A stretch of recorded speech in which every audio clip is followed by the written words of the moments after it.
Bonjour à toutes et à tous. Bienvenue à ce webinaire organisé par les éditions Novalis. Je me présente, je m'appelle Marie Zissis et je suis éditrice chez Novalis. Je suis très heureuse que vous soyez des nôtres pour ce webinaire intitulé Heureux les pauvres, humilité, humiliation et libération. Aujourd'hui, vous aurez l'occasion d'assister à une discussion animée par le père Édouard Chatov, prêtre assomptionniste et auteur du livre Un pèlerin russe au XXIe siècle. Il s'entretiendra avec Monseigneur Pierre Goudreau et Daniel Paradis au sujet du livre Les visages de la pauvreté, l'Église au défi de la fraternité.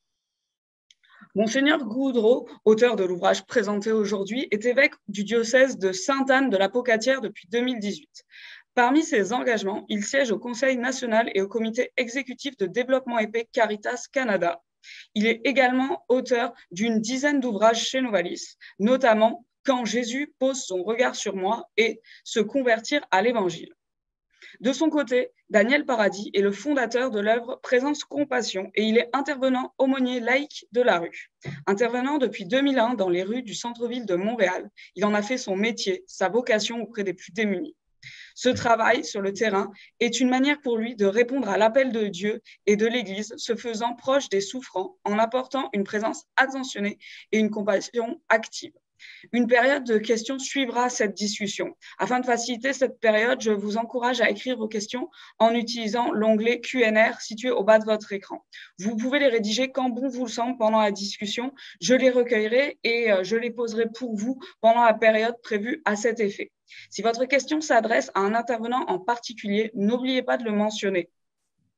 Pour finir, j'en profite pour vous rappeler, pour vous informer, que les éditions Novalis offrent les livres Les visages de la pauvreté et Quand Jésus pose son regard sur moi en rabais aux participants et aux participantes de ce webinaire pour un temps limité. Je vous transmettrai le code promotionnel à la fin de la rencontre. Enfin, sachez que, comme d'habitude, ce webinaire est enregistré. Il pourra donc être visionné et partagé d'ici quelques jours. Sans plus attendre, je cède le micro à Édouard Chatov qui animera la rencontre. Bon webinaire à toutes et à tous. Merci beaucoup, Marie. Bonjour à vous toutes et tous, participants et participantes de ce webinaire. Bonjour, Monseigneur Goudreau. Bonjour, Pierre. Et bonjour à Daniel Paradis. Donc, bonjour, Daniel. Nous allons nous entretenir pendant ce moment autour du livre de Monseigneur Goudreau, Les visages de la pauvreté. Et ma première question va être donc à Pierre. Pourquoi écrire ce livre et surtout pourquoi l'intituler Les visages de la pauvreté? Donc, la raison d'écriture de ce livre, pourquoi en ce moment?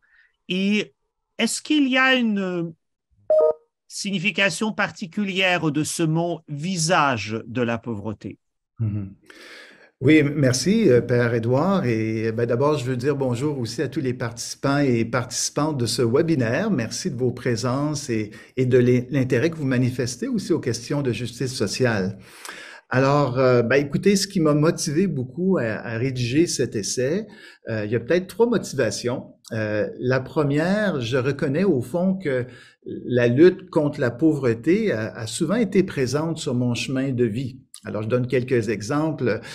Quand j'étais enfant, j'ai été beaucoup inspiré par le témoignage de mes parents, de leur engagement dans le secteur de l'aide alimentaire, entre autres, que ce soit les paniers de Noël. Alors, ils m'ont éveillé très tôt à cette solidarité. Dans mon adolescence, ça a été présent aussi. À l'école secondaire, j'étais impliqué beaucoup pour la fondation Raoul Follereau qui venait en aide à des lépreux en Afrique. Et puis, comme prêtre, bien, je me suis fait proche aussi d'une maison de sans-abri où j'ai appris beaucoup dans l'accompagnement des personnes. Et depuis aussi une vingtaine d'années, je suis membre de Développement et Paix Caritas Canada et encore comme évêque, je suis engagé au Conseil national, ce qui ouvre mon cœur à une plus grande solidarité, je dirais, avec des populations appauvries du Sud. Une deuxième motivation, bien, c'est sûrement que j'ai à cœur l'enseignement social de l'Église et ses principes qui, à mon avis, c'est vraiment une richesse comme enseignement. Et malheureusement, je constate parfois autour de moi que pour nous, comme catholiques, nous ne connaissons pas très bien l'enseignement social de l'Église. Alors, donc, par cet essai, je souhaitais le valoriser, le faire connaître, en ancrant aussi cet enseignement dans des témoignages de personnes qui œuvrent dans des luttes contre la pauvreté. Enfin, ben, pour moi, la dernière motivation, mais qui est très importante aussi, je pense que tout ce qui est la dimension sociale de la foi, pour moi, c'est vraiment au cœur du message même de l'Évangile. Alors, notre option pour les personnes appauvries, ben, il me semble que ça donne un cœur, des mains, un regard à l'Évangile pour aussi aller à la rencontre de l'autre. Et peut-être quant au titre, les visages de la pauvreté, ben au fond, c'est que on découvre de plus en plus que la pauvreté ne peut pas se limiter peut-être à la conception traditionnelle, c'est-à-dire une pauvreté matérielle. Il y a bien des formes de pauvreté. Elles diffèrent d'une région du monde à l'autre. C'est une chose, c'est une réalité dans les pays du Sud, c'en est une autre dans les pays du Nord. Elle est peut-être plus individuelle parmi nous, plus cachée, mais elle est là. Alors, c'est pour ça qu'au fond, oui, il y a différents visages à la pauvreté. Maintenant, je vais me tourner vers vous, Daniel Paradis, qui est le fondateur de l'œuvre Présence Compassion, qui offre un large accompagnement aux personnes qui vivent les appauvrissements de toutes sortes, matériels, spirituels. Alors, comment voyez-vous les visages de la pauvreté et dites-nous aussi un peu quelles étaient vos premières impressions ou peut-être quelques impressions importante à la lecture du livre de Monseigneur Goudreau. Oh, d'accord. Les visages de la pauvreté, il y en a plusieurs visages. Euh, D'abord, on parle des fois que la pauvreté, à un moment donné, ça va s'en aller, là. On n'en verra plus. Mais ce ne sera jamais le cas parce qu'on est très fragile. Et puis, quand on regarde aux enfants, les personnes âgées, les personnes handicapées ou vulnérables, alors, peu importe où ce qu'on se retrouve dans un autre coin de pays, on se retrouve toujours avec certaines pauvretés. Puis c'est de cela que ces visages de... Moi, dans le secteur, ce que je suis ici au centre-ville de Montréal, bon, la plupart, c'est des adultes. Le plus jeune que j'ai vu, il avait 12 ans. Mais au centre-ville, c'est la moyenne d'âge, c'est environ 40 ans, 45 ans. Alors, c'est beaucoup d'hommes, beaucoup d'hommes. Il commence à y avoir aussi de plus en plus de femmes aussi. Puis au niveau d'Autochtones, beaucoup d'Autochtones et d'immigrés aussi. Alors, c'est les visages que je vois ici, là, qui nous entourent, puis qu'on rencontre occasionnellement, puis quotidiennement. Alors, je nous proposerai un peu aller, après que nous avons vu la couverture que Marie Zissis nous a montrée, et on a abordé un peu le titre et les raisons d'une telle réflexion, d'ailleurs très actuelle à toutes les époques, mais peut-être à notre temps d'une manière un peu particulière et dans notre société. Monseigneur Goudreau, dans votre livre, vous écrivez qu'une question se pose. Qui sont les pauvres d'aujourd'hui? C'est peut-être le moment de définir un peu, et c'est aussi une question à vous, Daniel Paradis, quelle est la définition de la pauvreté aujourd'hui? Monseigneur Goudreau, vous donnez dans un moment de votre livre une définition qui, disons, transcende nos manières habituelles, voire la pauvreté. Vous écrivez la pauvreté comme un manque de connaissance du soi profond et au point de vue matériel et au point de vue spirituel. Et vous donnez les différentes formes de pauvreté, la pauvreté intégrée, la pauvreté marginale et la pauvreté disqualifiante. Alors, à vous deux, Monseigneur Goudreau, et à vous, Daniel Paradis, maintenant, je vais adresser les questions. Comment peut-on définir dans notre société, dans notre monde présent, la pauvreté? Et Oui, qui sont les pauvres aujourd'hui? merci, Père Édouard. Cette question-là est importante et de fait de situer la pauvreté comme un manque montre que aussi ça touche inévitablement souvent la dignité de la personne humaine aussi, son réseau social. De fait, dans le livre, j'ai voulu peut-être présenter trois types de pauvreté possibles. C'est sûr qu'il pourrait y avoir d'autres manières de l'évoquer. Moi, je me suis inspiré, je trouve ça intéressant. Peut-être c'est un auteur aussi à connaître, Serge Pogam, qui est un spécialiste au fond de la sociologie de la pauvreté. Et comme vous l'avez mentionné, il nous parle de trois types. Alors, donc, la pauvreté d'abord intégrée. Qu'est-ce à dire? Ben, c'est cette forme de pauvreté, au fond, qui touche moins des individus ou juste un groupe social, mais qui touche souvent toute une région du monde.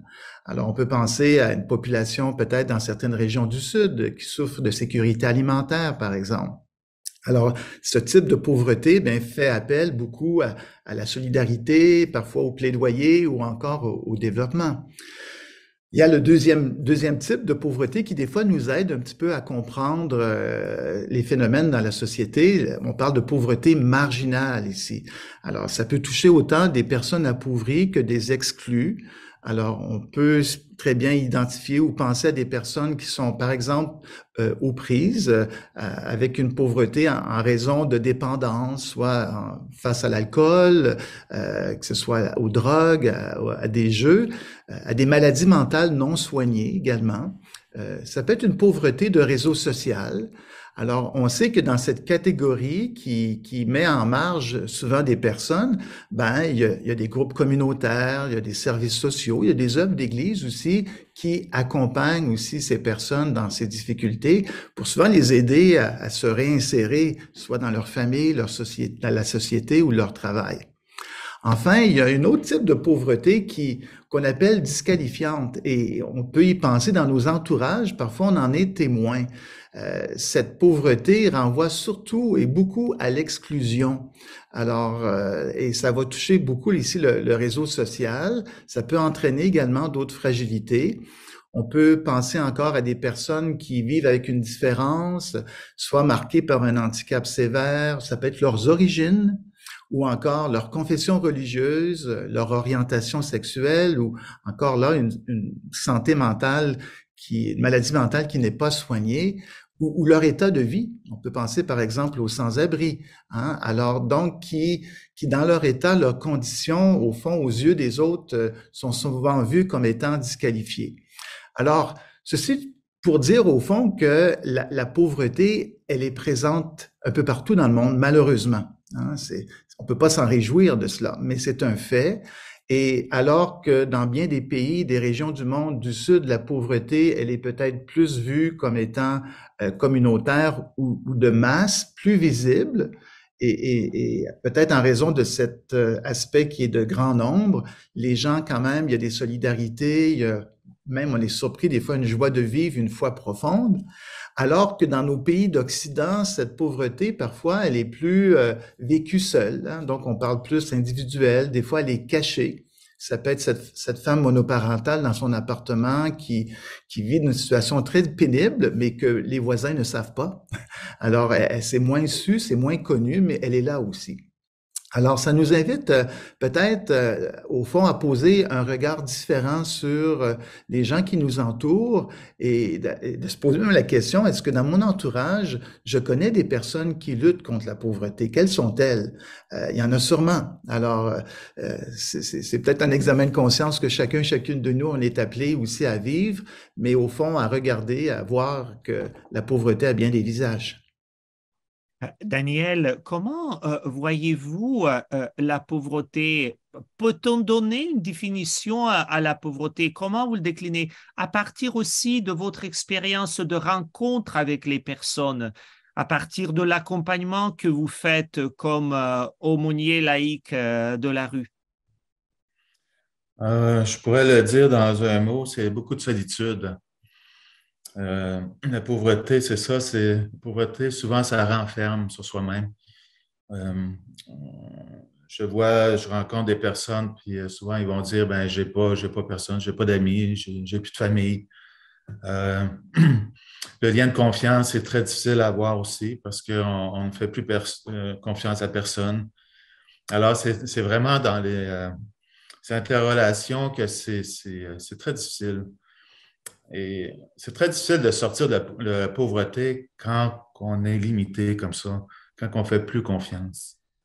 On voit la différence, présence-compassion, dès qu'il y a une ouverture, même si elle est minime, de confiance en l'autre, en la vie, en Dieu aussi. ça change quelque chose dans leur vie. Mais pour ça, ça prend vraiment un lien de confiance. Puis le lien de confiance peut s'établir sur quelques minutes, à quelques mois, à quelques années. Alors, pendant tout ce temps-là, le visage de la pauvreté est toujours là, toujours présent, parce qu'il y a eu des carences à l'enfance. Carences affectives, intellectuelles, physiques et autres, là, qui se sont poursuivies avec les années. Et puis, ce qui a fait en sorte que de plus en plus, les personnes se révoltent. On a deux choix dans la vie, hein. Je pense qu'on l'a tous, ce choix-là, très jeune, là, du moins, là, entre le choix par rapport aux souffrances qu'on peut avoir dans notre vie. C'est soit qu'on le vit avec la sagesse ou soit avec la révolte. Alors, la sagesse, bon, ça prend quand même une certaine maturité, si on veut. Mais au niveau de la révolte, ben, ça prend tellement d'énergie à cette colère-là, à la maîtriser, puis parfois même à l'entretenir, que ça fait en sorte que ça crée des difficultés dans les relations interpersonnelles, ben, avec les familles ou avec aussi les institutions ou avec les organismes communautaires aussi. Il y a des gens de la rue qui sont incapables d'aller dans les ressources communautaires parce qu'il y a trop de structures. Alors ça n'est une pauvreté aussi, là. Alors la personne doit rester à l'extérieur pour différentes raisons. Elle se retrouve parmi les loups, si on veut, là. Tout est accessible, tout est possible. Alors, c'est des gens qui mettent leur vie en danger à tous les jours. Alors, quand on parle de pauvreté, ce n'est une, ça aussi, au niveau de l'insécurité. On se positionne dans un endroit où on est toujours à risque. Une personne qui aimerait avoir un logement, oui, qui est dans la rue, aimerait bien se sortir de la rue, mais les étapes pour franchir, c'est long, c'est très long, avant d'avoir un appartement, avant d'avoir une place pour elle, parce que des fois, il y a une liste d'attente d'1 an, de 2 ans. Alors, c'est pour ça qu'on voit des personnes de la rue ici et là, parce qu'il y a une liste d'attente.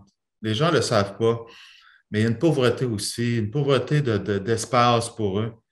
Il n'y en a pas. Puis, quand il y en a, ben, c'est difficile de le garder. Souvent, c'est des endroits insalubres pour différentes raisons. Alors, le visage de la pauvreté, là, dans le livre, là, Monseigneur Goudreau, le visage de la pauvreté, tout ce qu'on voit, les personnes qui sont dans la rue qu'on voit, là, il y en a qui veulent s'en sortir. Mais le processus, il est long, est très long. Puis il y en a d'autres qui veulent les garder aussi dans ce milieu-là. Milieu de l'accoutumance aux drogues, l'accoutumance aux jeux, hein, toutes sortes de choses. Alors, c'est une panoplie de visages, de facteurs qui font en sorte que les personnes sont appauvries de différentes manières. Vous dites quelque chose de très intéressant, Daniel, c'est que la pauvreté, elle peut être vécue et on peut l'approcher ou avec la sagesse, donc ce que Monseigneur Goudreau dit, il faut en connaître soi, ou avec la révolte, et dans ce cas, je pense le chemin qui est proposé très souvent d'une manière, disons, constructive et positive, c'est la solidarité. Alors, connaître soi, c'est difficile, c'est pas un secret, ce que je pense vous constatez à la rue et ce que Monseigneur Goudreau décrit dans son livre, que quand chacun et chacune d'entre nous croise un mendiant au coin de la rue, à la bouche du métro, à l'arrêt du bus, mais nous sommes quand même toutes et tous très mal à l'aise. Alors, comment entrer dans cette posture d'humilité et de communion, reconnaître ses propres difficultés, parce que Monseigneur Goudreau écrit « Les pauvres évoquent un abîme ou nos abîmes sans fond ». Donc, comment approcher cette réalité de l'humilité quand on est vraiment mal pris spirituellement ou matériellement? quelles sont les attitudes et les pas à adopter, même si c'est long, comme vous dites? Peut-être on va commencer avec vous, Daniel Paradis, et après on invitera Monseigneur Goudreau nous joindre dans cette réflexion. Oui, je trouve intéressant ce que vous parlez, parce que la rencontre, l'humilité, c'est important dans l'intervention. On ne peut pas arriver à rencontrer quelqu'un dans la rue, puis on va être le sauveur de la personne, puis viens, moi, je sais ce qui est bon pour toi. Alors ça, c'est l'erreur que beaucoup de gens peuvent faire. Parce on voit la misère, puis on se dit, ben là, je vais l'aider. Mais c'est un réflexe qui est intéressant, mais ce réflexe-là n'amènera pas à une ouverture de la personne même qui va quêter ou qui va demander de l'aide. Alors, je vous dirais, le piège, c'est ça, c'est d'y aller selon l'image. Projeter une image de soi vers l'autre, alors que l'autre a connu différentes images dans sa vie et puis il ne veut plus rien savoir de cette image-là. Alors, vous comprenez la difficulté à la fois pour la personne qui veut rentrer en relation avec ces personnes-là, puis à la fois ces gens-là qui sont dans la rue, qui côtoient beaucoup de monde. Beaucoup de monde vont s'arrêter à eux de différentes manières. Puis là, écoutez, là, à qui je vais faire confiance? Qu'est-ce qu'il me veut, cette personne-là? Pourquoi il vient me voir? Pourquoi il veut me donner de la nourriture? Pourquoi il veut m'emmener à telle place? Alors que dans sa vie, il a été tellement manipulé. Je reviens à la confiance du début de ce que je parlais. Alors, pour arriver vraiment à une rencontre, une vraie belle rencontre qui va apporter quelque chose, qui va apporter des fruits, alors il faut y aller de manière très humble. Alors, il faut d'abord avoir fait un cheminement intérieur soi-même avant d'aller rencontrer une autre personne. Alors, si je vous comprends bien, il est important que deux personnes se rencontrent, pas une qui vient comme sauveur ou la sauveuse de l'autre, mais en fait, c'est une question si on parle d'humilité, non pas dire que je ne veux rien ou je ne compte rien, mais tout simplement dire, nous sommes deux personnes avec nos deux histoires différentes. Et alors, dans le temps, avec patience et persévérance, nous sommes invités à reconstruire le lien de la confiance de la part et de l'un et de l'autre. Est-ce que je comprends bien? Effectivement, moi, quand je rencontre quelqu'un, habituellement, je n'apporte rien sur moi, là, à part mon agenda. Mais c'est vraiment un pauvre avec un autre pauvre.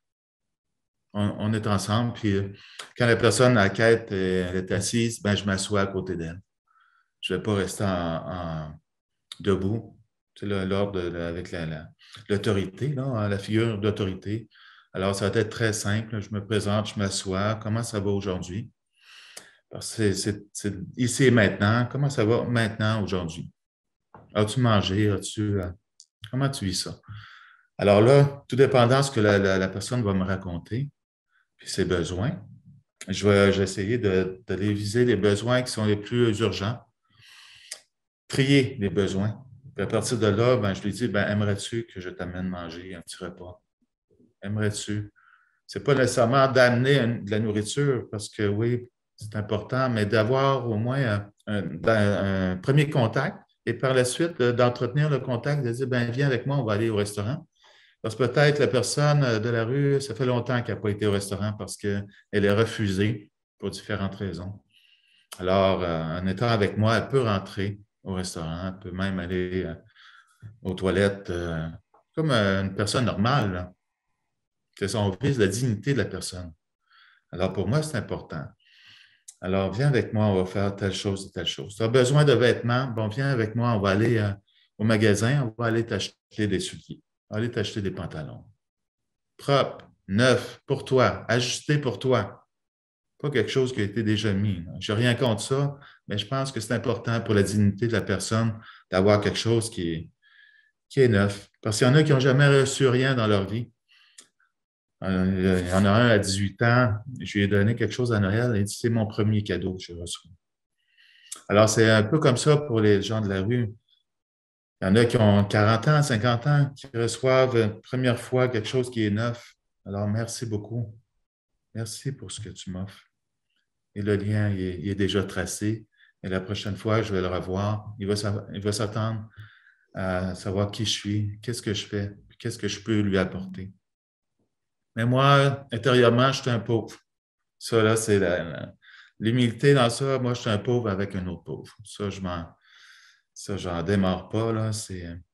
Pour moi, que ce soit les intervenants, les bénévoles, tous ceux qui gravitent autour de Présence Compassion, ça fait partie des valeurs de Présence Compassion, l'humilité.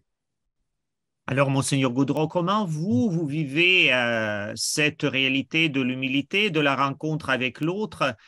Et qu'est-ce que vous pourriez nous partager à partir de ce que nous avons entendu de la part de Daniel et ce que vous avez mis par écrit comme réflexion dans votre ouvrage? Oui. Ben, dans un premier temps, je m'émerveille beaucoup de ce que Daniel a partagé, parce qu'au fond, lorsqu'on est témoin peut-être d'une personne en situation de pauvreté, ça nous invite quand même à une rencontre. Ça nous invite aussi à accueillir l'autre tel qu'il est. Et ça m'invite aussi beaucoup à accueillir mes propres pauvretés. Quelle est ma réaction quand, dans un centre-ville, tout à coup, je vois une personne itinérante qui peut-être sollicite de l'argent, sollicite de l'aide? Est-ce que je fais un détour? Est-ce que je m'éloigne? Ou est-ce que je m'arrête pour au moins dire bonjour? Et quand je m'éloigne, ben peut-être ça m'invite à dire pourquoi je m'éloigne? Est-ce que je prends conscience de pauvreté en moi, que ce soit la peur, la crainte, l'impuissance? Est-ce que ça fait éveiller en moi quelque chose? Alors que, au fond, progressivement, c'est aussi d'apprivoiser l'autre tel qu'il est, de l'accepter, et ne serait-ce que de voir en l'autre un frère et une sœur en humanité. Il m'est arrivé sur la rue parfois de m'arrêter, d'échanger quelques paroles avec une personne et de m'émerveiller de l'autre, au point que ça change mon regard. C'est pas juste un pauvre, c'est une personne appauvrie, parce que cette personne-là n'est pas que pauvre, elle a aussi des richesses intérieures. Hein? Elle a aussi une capacité d'entrer en relation, un désir de parler d'elle-même, d'être aimable aussi. Et accueillir l'autre, parfois, ça peut être difficile tel qu'il est. Dernièrement, il y a 2-3 semaines, j'étais à Toronto, je me suis rendu à la gare le matin, il faisait encore nuit. C'était à l'ouverture de la gare, en entrant près du portique, une personne était là, je l'avais pas vue, se met à crier et même à m'agresser physiquement. J'étais capable, heureusement, assez rapidement de prendre la distance, de m'éloigner. Alors, c'est sûr que ça m'a mis un petit peu, ça m'a bouleversé aussi au début. Mais après ça, d'être capable de dire, bon, qu'est-ce que ça vient chercher en moi? Et de reconnaître que là, il y a un frère qui vit une détresse. Bon, qui a un comportement qui est peut-être à mes yeux inhabituel, mais qui vit une détresse aussi. Et donc, que j'ai à comprendre et à accueillir, là, tu sais. Et donc, c'est ça aussi, je pense, croiser parfois la pauvreté. Il y a des moments où c'est plus facile, c'est plus agréable, des fois c'est plus difficile, mais jusqu'où mon accueil, mon amour est prêt aussi à aller. Et dans ce sens-là, je pense que lorsqu'on œuvre avec des personnes appauvries, moi, je suis conscient que ça fait inévitablement l'effet de nous inviter à regarder aussi nos pauvretés. C'est peut-être pas des pauvretés matérielles, c'est peut-être des pauvretés d'être, parfois, d'entrer en relation avec les autres. Mais dans ce sens-là, je pense que ces personnes-là peuvent nous aider aussi à grandir. Et j'insiste, je pense ça nous invite à regarder l'autre non pas comme un pauvre. On peut pas catégoriser la personne comme juste la pauvreté. Il y a des richesses aussi en l'autre. Comme nous, qui sommes peut-être mieux nantis, nous avons aussi des pauvretés. Alors, je pense que c'est dans les deux sens. Alors, vous dites tous les deux que quand on vit ce retour dans la reconnaissance profonde de ce que nous habite et habite l'autre, donc c'est cela qui est l'humilité, on peut dépasser ou traverser l'humiliation et vraiment aller vers la libération et de la personne que nous rencontrons, mais aussi peut-être la libération de toutes les esclavages et des pauvretés qui nous habitent. D'ailleurs, la personne que nous rencontrons peut nous aider. Alors, moi, je vais vous poser, parce que le temps avance, une question un peu plus spécifique. Pensez-vous que dans ce domaine de solidarité, de la rencontre, de l'accueil, de l'hospitalité, les chrétiens un rôle particulier à jouer, à être en fait. Peut-être je vais commencer par vous, Monseigneur Goudreau, parce que vous avez évoqué la doctrine sociale de l'Église, qui pour beaucoup de nos contemporains est un mystère ou une énigme. Alors, quelle est la spécificité, s'il y en a une, des présences de chrétiens dans cette œuvre de libération? Mhm. Ben, je pense que lorsqu'on pense à Jésus, au fond, tout son témoignage de vie, c'était un homme, l'homme de Nazareth, qui a voulu être humble et pauvre. Il est né, il a été déposé sur la paille comme un sans-abri finalement. Et puis, mais dans tout son message, au fond, heureux les pauvres de cœur, hein, ils verront Dieu. Alors, et il s'est fait proche lui-même des personnes marginales, des exclus, des appauvris. Et au fond, il annonce un temps de libération, hein, un temps de permettre à ces personnes de retrouver leur dignité humaine. Alors peut-être que la spécificité des chrétiens et des chrétiennes, c'est d'abord par leur témoignage de vie, hein, d'être signe, hein, que peu importe ce que nous vivons dans une détresse, dans une pauvreté, dans un isolement, ben il y a un frère ou une sœur qui marche avec toi et sa présence peut-être peut être signe d'un Dieu d'amour qui t'aime tel que tu es. Je me souviens une fois d'avoir échangé avec une personne de la rue qui m'avait dit, sachant que j'étais prêtre, vous savez, moi je crois pas en Dieu. J'avais dit, ben c'est bien, c'est ton cheminement actuellement, mais sache simplement que Dieu, lui, croit en toi, hein, tel que tu es, dans ce que tu vis. Ça, c'est important. Alors, dans ce sens-là, je pense que la spécificité du chrétien, c'est d'être d'abord peut-être un signe de l'amour puis de la tendresse de Dieu, simplement par leur présence, par leur action, par leur engagement, hein, de Dieu qui marche avec nous. On vient de célébrer Pâques, donc on s'est rappelé la mort, la résurrection du Christ. Au fond, Dieu qui met un terme au mal, qui soit notre collaboration pour évincer ce mal, cette pauvreté. Et je pense que c'est en marchant ensemble, dans cette solidarité, qu'on peut faire une différence aussi. Hein, qu'on peut arriver comme chrétiens et chrétiennes d'apporter, hein, que oui, il est possible de retrouver notre dignité humaine, de marcher malgré les difficultés parce qu'il y a un Dieu d'amour qui se révèle à toi, qui est dans ton cœur. Mais en ce que vous dites, Monseigneur Goudreau, il y a même encore un autre aspect que vous soulevez, c'est que c'est pas seulement que le chrétien manifeste l'amour de Dieu pour l'autre, il découvre un visage inattendu de Dieu qui lui advienne par cette présence de la personne rencontrée. Donc, c'est l'ouverture à l'hospitalité, à la surprise de Dieu. Et alors, et vous, Daniel Paradis, qu'est-ce que vous allez en dire? Comment, voilà, quelle est la spécificité, s'il y en a une, de la présence chrétienne dans la solidarité humaine? Oui, je crois que c'est de faire comme Jésus, le fondateur du christianisme, de marcher sur ses pas, puis pas attendre que les gens viennent à soi, pas attendre que les gens viennent à l'Église, mais d'aller vers, tout simplement. Et pas avoir d'attente en soi, de laisser libre les gens, libre, comme Jésus le faisait. Jésus laissait les gens libres. Et je crois qu'en tant que chrétien, chrétienne, il faut laisser les gens libres. Mais cela dit, ça ne nous empêche pas d'aller vers eux, de proposer Jésus, parce que ça a changé notre vie. Puis on croit que possiblement, peut-être, ça peut changer d'autres vies. Et pour moi, c'est primordial. Puis je me souviens, avec mon fils, à l'époque, il avait environ 12 ans. Je l'avais emmené sur le terrain, sur la rue, faire une petite tournée. Puis on avait apporté quelques barres tendres.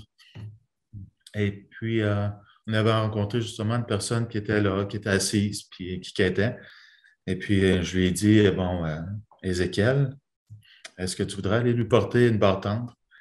Il dit oui. Fait qu'il va porter la barre tendre. Puis là, il commence à avoir une petite discussion avec la personne de la rue. Puis là, je les laisse aller. Puis après ça, ben, on continue notre chemin. Puis là, mon fils, il dit, mais papa, ces gens-là ne sont pas pauvres. Non, je dis, bien pourquoi? Ben, ils sont riches, avec tout ce qu'il m'a dit. Fait que pour moi, c'est un peu ça aussi, l'Église. C'est comme un peu apprendre le violon. Tu sais, aller dans la rue, rencontrer des personnes, ça s'apprend. Ça s'apprend. Malgré peut-être nos chicotements et peut-être certains préjugés aussi, là. Mais ça s'apprend. Comme apprendre le violon, on sait que le violon, c'est un peu difficile à apprendre. Mais aller dans la rue, puis dans le fond, c'est un peu ça, Présence Compassion, c'est de permettre à des personnes, des citoyens un peu partout, de venir Présence Compassion, puis de s'habiliter à rencontrer, puis à faire face à cette pauvreté-là. Puis comment se présenter aussi. Alors, c'est peut-être une petite place au niveau de l'Église sur le terrain qu'on peut apporter, mais tout simplement dans la simplicité. Oui. Alors, vous savez, pour terminer notre conversation entre nous trois et entrer dans la conversation avec tous les participants et participantes, je vais vous poser la dernière question. Je pense plusieurs entre les participants et participantes de ce webinaire en direct ou en différé. Et ils ou elles, ils vont dire, non mais tout ce qu'ils disent, c'est d'une beauté extraordinaire. Le pauvre est la source infinie de grâce, de bonté, de compassion, de miséricorde, et nous sommes... Sauf que je vais vous poser une question. Il y a des moments, et vous en êtes conscient, j'en suis sûr, que le pauvre, il n'est pas ni gentil ni sympathique. Il est amer, agressif, désolé ou désespéré, il n'a pas de confiance.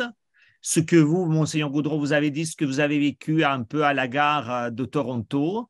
Alors, comment donner à nous quelques éléments, disons, d'humilité ou pratique que nous pouvons appliquer?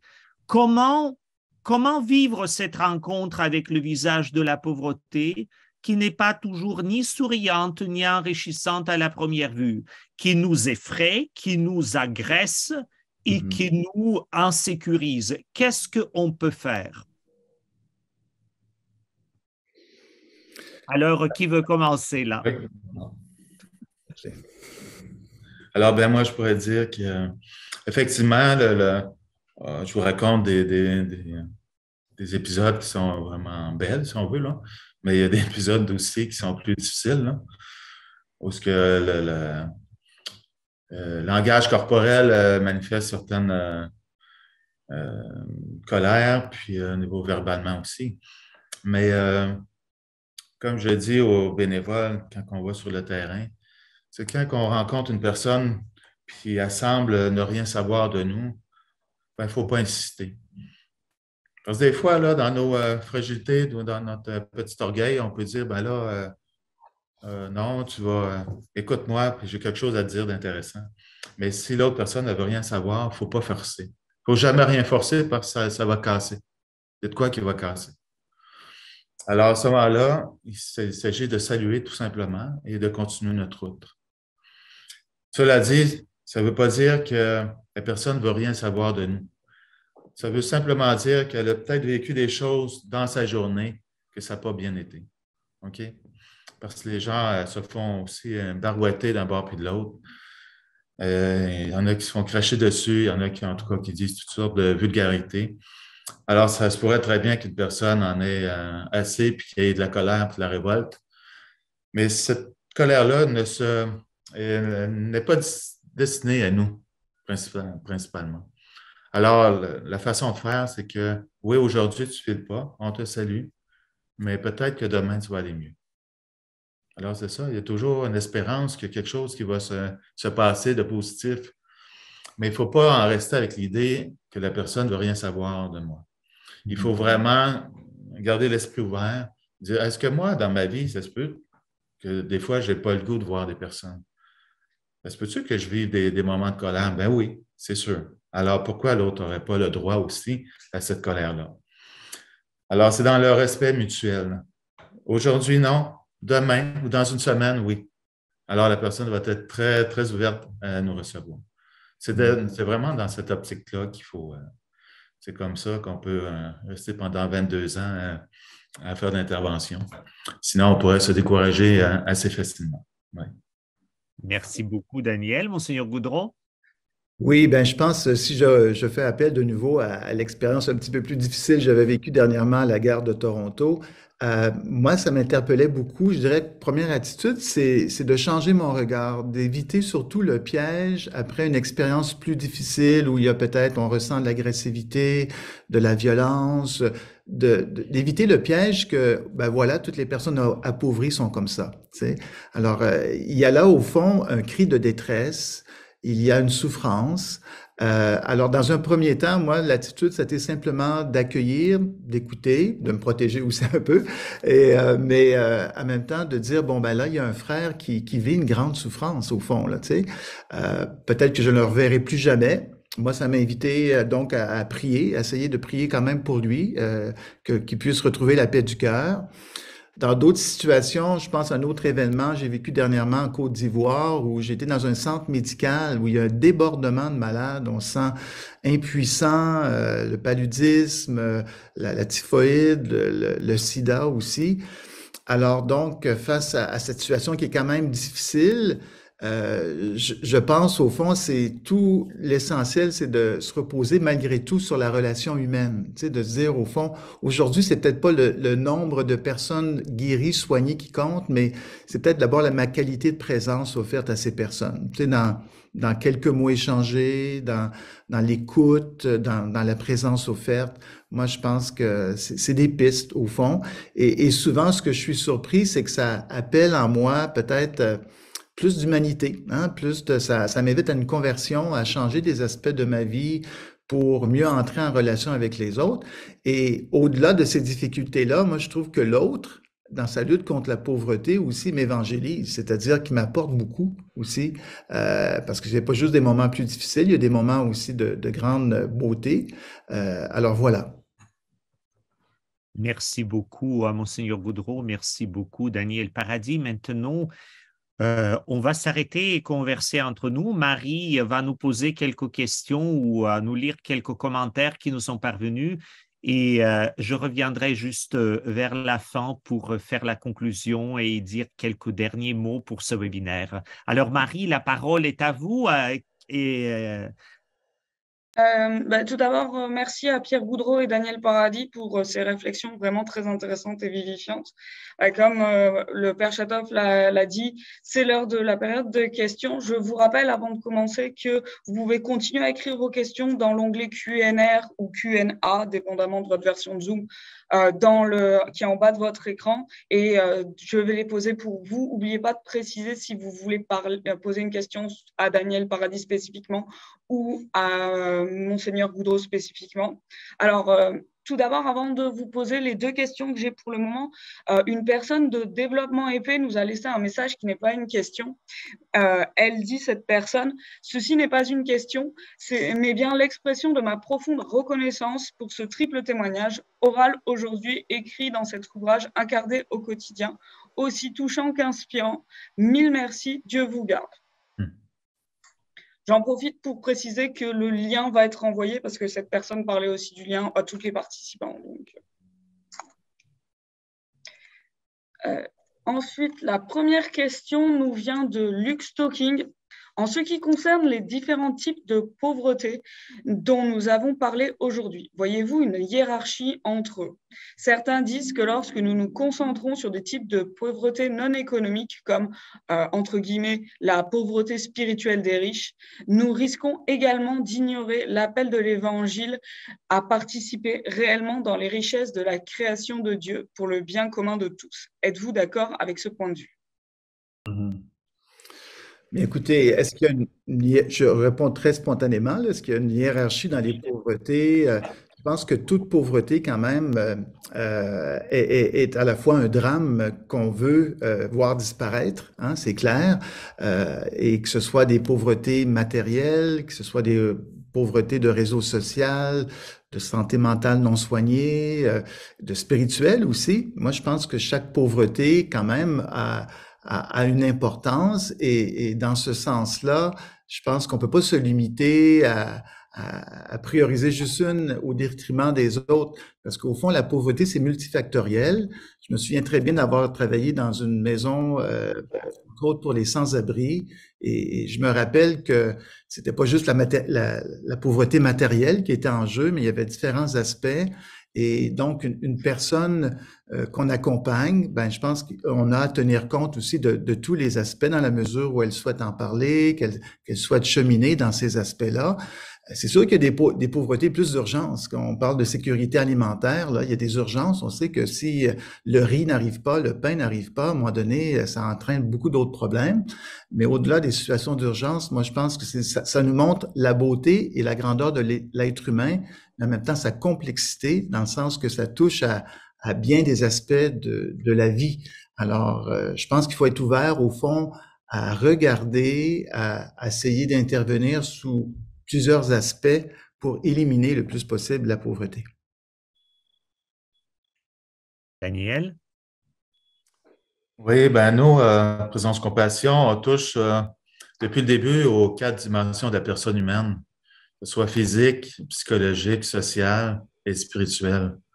Pour moi, c'est un tout, une personne. On ne peut pas délaisser un au profit de l'autre. Pour ça que la spiritualité, en somme, pour moi, c'est important. Parce que là, il y a beaucoup de pauvreté au niveau de la spiritualité. Et pourtant, c'est ce qui donne l'espérance. L'espérance de vivre, l'espérance de quelque chose de meilleur. Mais on n'entend pas assez. Présentement, moi, je le vois sur le terrain, c'est que ça manque beaucoup. Alors, c'est juste un équilibre à travers tout ça, là. Parce que notre spiritualité peut nous amener à s'occuper aussi de notre physique, de notre mental, social. Fait que tout se tient ensemble. C'est quand il en manque un ou deux, là, ça paraît tout de suite. Mais si je vous comprends bien, et Monseigneur Gaudreau et Daniel, vous invitez de ne pas faire une hiérarchie dans les pauvretés, mais prêter une attention au moment nécessaire à chaque type de pauvreté. Est-ce que je vous comprends bien? Tout à fait. Et tout à fait, en plein ça. Quand une personne vit une situation, une dépression, oui, on peut aller voir le médecin, mais en même temps, est-ce que notre réseau social est présent? Ça, il faut se poser certaines questions. Est-ce que ma spiritualité, où j'en suis dans ma spiritualité? Alors, faut pas en oublier une. C'est quand on en oublie qu'on devient un peu, c'est difficile là, de se rattraper. Il faut vraiment avoir l'idée claire pour chaque dimension de la personne humaine sont tout aussi importantes les unes des autres. Merci. Peut-être, si vous permettez, Père Édouard, ce qu'on peut ajouter aussi, c'est que tout en considérant les diverses pauvretés, il y a, sans non plus nier les causes de ces pauvretés.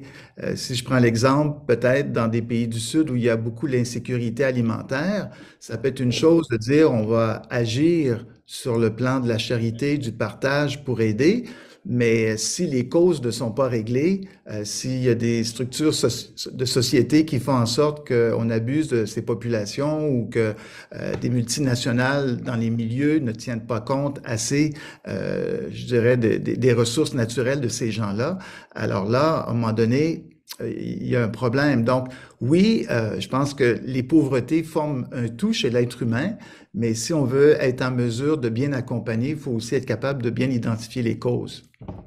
C'est très intéressant ce que vous dites parce que vous reliez le personnel avec le structurel et même institutionnel dans nos sociétés. D'où je pense, Marie, vous pouvez nous poser la question qui est suivante de François Giroux qui va vers cette direction-là. Absolument. François Giroux nous demande qu'est-ce qu'une paroisse peut faire de façon efficace. Avez-vous des exemples de démarches fructueuses? Bon, ben écoutez, je pense d'abord la présence de Daniel aujourd'hui est un bel exemple parce que, au fond, l'organisation Présence Compassion est née d'une initiative en paroisse, la paroisse Saint-Jacques, je crois, puis Daniel pourra le commenter davantage. Mais il y a des paroisses qui prennent des initiatives d'abord pour aider à la lutte contre la pauvreté dans leur milieu, que ce soit des fois ils vont mettre en œuvre soit une soupe populaire, des comptoirs d'aide vestimentaire, de l'aide alimentaire aussi à des occasions de l'année. Mais aussi une paroisse peut aussi ouvrir sa solidarité avec des gens qui luttent contre la pauvreté ici, mais ailleurs aussi dans le monde. Et c'est toute la dimension de solidarité internationale. Et entre autres, dans l'Église, dans nos paroisses, on a l'organisme Développement et Paix Caritas Canada qui offre une campagne de sensibilisation pour dénoncer des injustices sociales, mener de l'avant un plaidoyer aussi pour que les choses changent, comme actuellement on avait tous cette démarche pour les minières, les compagnies minières canadiennes. Alors comment faire en sorte de bien légiférer les lois pour qu'elles soient respectueuses des habitats, des populations locales. Et bien sûr aussi l'organisme Développement et Paix aide avec nos partenaires du Sud à l'autonomisation, c'est-à-dire avec des programmes, des projets qui aident au développement. Voilà, donc je pense qu'au niveau des paroisses, le chantier est très ouvert. Malheureusement, parfois, c'est dans certaines communautés, c'est peut-être là où on est moins présent, la dimension sociale de la foi. Et à mon avis, si on veut répondre à cet appel d'être une église missionnaire en sortie, ben, il y a là un chemin qui nous est proposé vraiment à prendre. Daniel? De notre côté, Présence Compassion a commencé justement dans une paroisse, la paroisse Saint-Jacques, au centre-ville de Montréal. Puis ça a vraiment été un bon coup de pouce pour aller plus loin dans la mission Présence Compassion. Et puis, ça nous a vraiment aidés. Nous, il y a deux paroisses qui nous ont aidés. Paroisse Saint-Jacques, la paroisse Notre-Dame, paroisse qui est juste à côté. Alors, au niveau de financièrement, ces deux paroisses qui nous ont aidés financièrement à poursuivre l'œuvre, puis ça nous a apporté vraiment beaucoup. Maintenant, on est autonome depuis 2021, mais vraiment, ça nous a porté pendant toutes ces années-là pour la grande mission. Puis, c'est une mission d'Église. Puis moi, en tant que fondateur, c'est important que Présence Compassion soit vraiment avec l'Église. Moi, on ne part pas de nulle part. Vraiment, moi, je suis baptisé, je suis catholique depuis longtemps. Puis, alors, c'est à titre de baptisé aussi que je le fais, puis dans l'Église catholique. Puis, je suis très fier de ça. Puis, pour moi, c'est le message de l'Évangile, c'est le message de Jésus qui l'annonce encore aujourd'hui. Puis, on veut être solidaire avec tout ça, puis être au service. Le lavement des pieds, du jeudi saint. C'est ça, c'est d'être au service, non pas être servi, mais servir. Merci beaucoup. Marie, est-ce que d'autres questions? Oui, j'ai plein de nouvelles questions qui arrivent là depuis tout à l'heure. La première nous vient de Claudie Chénard qui nous dit quand on voit des personnes en détresse, doit-on leur demander s'ils veulent de l'aide, aller à l'hôpital, doit-on téléphoner aux policiers? Elle explique qu'elle posait cette question parce que il y a quelque temps, dans le métro, un jeune homme mangeait des papiers au sol, il était vraiment en détresse, désorganisé, et elle a regretté de ne pas savoir quoi faire. À ce moment-là, c'est mieux d'aller vers des inspecteurs du métro, si c'est possible, parce que ces gens-là sont déjà désorganisés. Alors, il s'agit de lui toucher, il peut très bien se retourner de bord puis agir avec une certaine violence, là, verbale ou physique. Alors, c'est d'avertir un peu plus les personnes en autorité qui sont présentes là. Parce qu'on ne sait jamais. C'est très délicat, hein. Des fois, on peut, par bonne volonté, agir, puis des fois, mentalement, ces gens qui sont désorganisés peuvent faire un switch. Alors, les fils se touchent, puis ils peuvent nous associer à quelqu'un qui a déjà connu dans le passé, puis qui en veut. Alors, fait que c'est très délicat. Ouais. Merci beaucoup pour cette réponse. J'ai une autre question qui nous vient cette fois-ci de Pascal André Charlebois. Il dit, Pierre Goudreau, dans son livre, écrit « Les personnes pauvres qu'on le croit complètement démunies ont beaucoup à nous apprendre afin de nous libérer de nos préjugés envers elles, de nous humaniser et de nous émerveiller de leurs valeurs. » Que peuvent nous dire Pierre et Daniel de cet émerveillement, de leur émerveillement? Ben écoutez, peut-être je peux prendre deux exemples. D'abord, de personnes que j'ai rencontrées, appauvries dans des pays du Sud. Je pense à un exemple au Brésil, entre autres, tout simple, où je suis allé dans des bidonvilles et j'ai été touché, au fond, par, malgré la pauvreté très présente, il y a des gens qui sont là même en situation de survie, là, mais il y a une joie, il y a une entraide, il y a je dirais une solidarité entre les gens, de sorte que je me dis, waouh, j'essayais de penser à mes propres difficultés, à mes propres problèmes, où des fois on est porté rapidement à baisser les bras. Ben là, je vois des gens qui ont du courage, qui ont... Alors, ça m'apprend beaucoup, ça m'invite peut-être à grandir. Ou bien ici, encore, une personne peut-être dans les centres-villes, itinérante, assise au sol sur le trottoir, échanger quelques paroles avec elle, mais en même temps de voir toute, oui, son amabilité, son expérience de vie aussi. Elle n'est pas centrée sur elle-même juste pour ses besoins. Elle est capable d'accueillir, elle est capable de sourire malgré tout. Alors, je me dis, il me semble elles ont beaucoup à nous apprendre en termes de courage de vivre. Certaines même au niveau de leur vie de foi aussi, qui est profondément ancrée, et de l'entraide. Moi, je vois souvent beaucoup de solidarité, de fraternité aussi entre ces personnes. Et je me dis des fois, nous, on est très repliés sur nous, on peut être très individualiste. Alors, dans ce sens-là, oui, moi, je crois profondément qu'elles peuvent nous apprendre beaucoup de ces richesses qu'elles portent. Ouais, ben, c'est sûr que de notre côté, la solidarité qu'ils ont, le partage, la quête qu'ils vont se faire, ils vont se le partager entre eux autres. Ils ont un peu de nourriture, ils vont en garder pour d'autres personnes aussi, pour la soirée, pour la nuit. Alors, il y a vraiment un partage, une solidarité, même, c'est des spécialistes au niveau des informations, au niveau des ressources communautaires. Alors, ils savent à telle heure, à tel endroit, quoi recevoir comme service. Alors, entre eux, ils vont vraiment s'aider, puis c'est vraiment fantastique de voir ça. Puis de voir aussi, quand on leur laisse la chance aussi, Présence Compassion, on a un programme d'intégration sociale, puis on leur dit, on a 7 participants qui viennent ici, et puis on leur dit, bon, quelques-uns d'entre eux sont inaptes au travail. Bon. Mais inaptes au travail, ça ne veut pas dire qu'ils ne peuvent rien faire. Ils sont sûrement aptes à faire d'autres choses. Mais quand on leur laisse la possibilité de faire autre chose, alors c'est fantastique, là, vraiment. C'est beau à voir parce qu'ils sont tous là, ils viennent à l'heure, sont très présents, ils veulent vraiment, ils s'entraident entre eux autres. Alors, quand il y a une possibilité de faire quelque chose, ces gens-là sont tellement merveilleux, là, c'est fantastique. Il y a des cœurs là, sur la main, là. C'est beau de voir ça. Ouais. Merci beaucoup, Monseigneur Gaudreault et Daniel.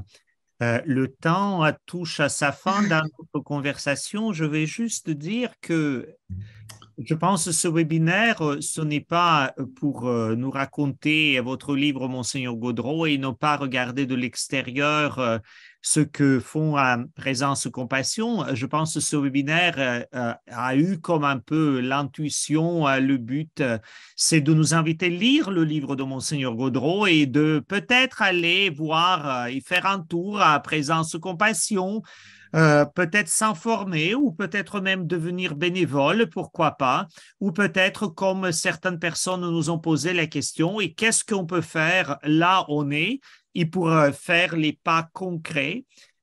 Tout cela, comme Monseigneur Gaudreault vous dit, suite au pape François, c'est pour développer le développement de la dignité et de l'humanité intégrale, donc de chaque personne humaine.